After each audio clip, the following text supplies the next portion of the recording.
Hello বন্ধুরা, আজকে আপনাদের সঙ্গে ডিম দিয়ে খুবই মজাদার একটি রেসিপি শেয়ার করব। আর এই রেসিপিটির নাম হলো এগ পেপার ফ্রাই। অবশ্যই পুরো রেসিপিটি স্কিপ না করে দেখুন। খেতে কিন্তু খুবই ভালো লাগে, একদম রেস্টুরেন্ট স্টাইলে তৈরি করে দেখাবো। তাহলে চলুন রেসিপির মূল পর্বে চলে যাই। চুলায় একটা কড়াই বসিয়ে পরিমাণ মতো দিয়ে দিলাম জল। এবার ডিমগুলি ধুয়ে দিয়ে দিচ্ছি। এখানে আমি 4টে ডিম নিয়ে নিলাম। 4টে ডিম দিয়েই তৈরি করব।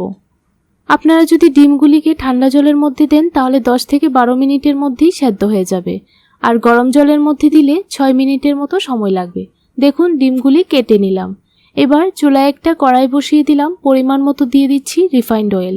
তেলটাকে খুব ভালোভাবে গরম করে নিতে হবে। এবার অল্প একটু দিয়ে দেব ব্ল্যাক পেপার। আর ডিমগুলি ভাজার সময় অবশ্যই ব্ল্যাক পেপার দিতে হবে। তো দেখুন ভালোভাবে তেলটা গরম হয়ে গেছে। এবার সবগুলি ডিম দিয়ে দিলাম। এবার 30 সেকেন্ডের মতো রেখে ডিমগুলি উল্টিয়ে দিচ্ছি। যখনই এইরকম কালার চলে আসবে তখনই উল্টিয়ে দিতে হবে। আর ডিমগুলিকে কিন্তু খুব বেশি ভাজবার প্রয়োজন নেই। যখনই এইরকম কালার চলে আসবে তখনই নামিয়ে নিতে হবে। নামিয়ে নিলাম। এবার সেম তেলের মধ্যেই দুটো পেঁয়াজ কুচি করে দিয়ে দিলাম।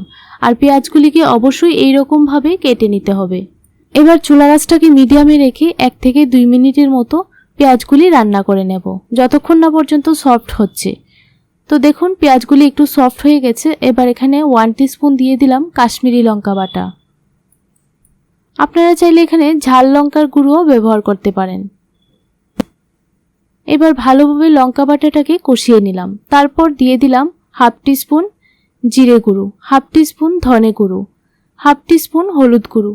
এই শুকনো মশলাটাকে যখন তেলের মধ্যে দেবেন তাহলে কিন্তু খুব ভালোভাবে ভাজা হয়ে যায়। এবার 30 সেকেন্ডের মতো নাড়াচাড়া করে একটু ভেজে নিচ্ছি।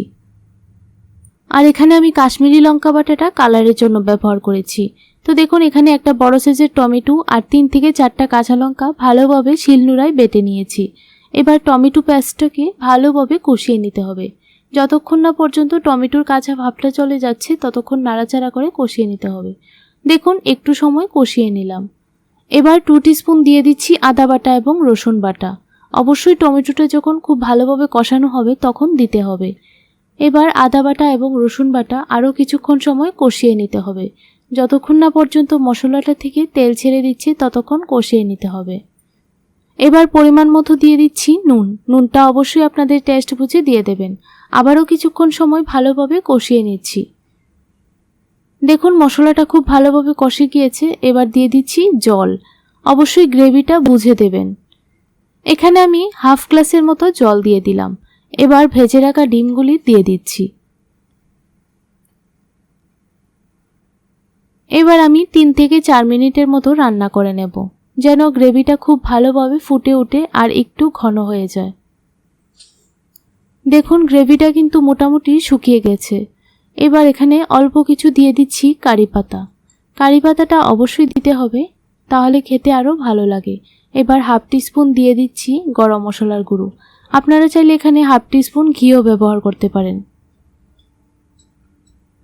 এবার ভালোভাবে নাড়াচাড়া করে মিশিয়ে নিচ্ছি।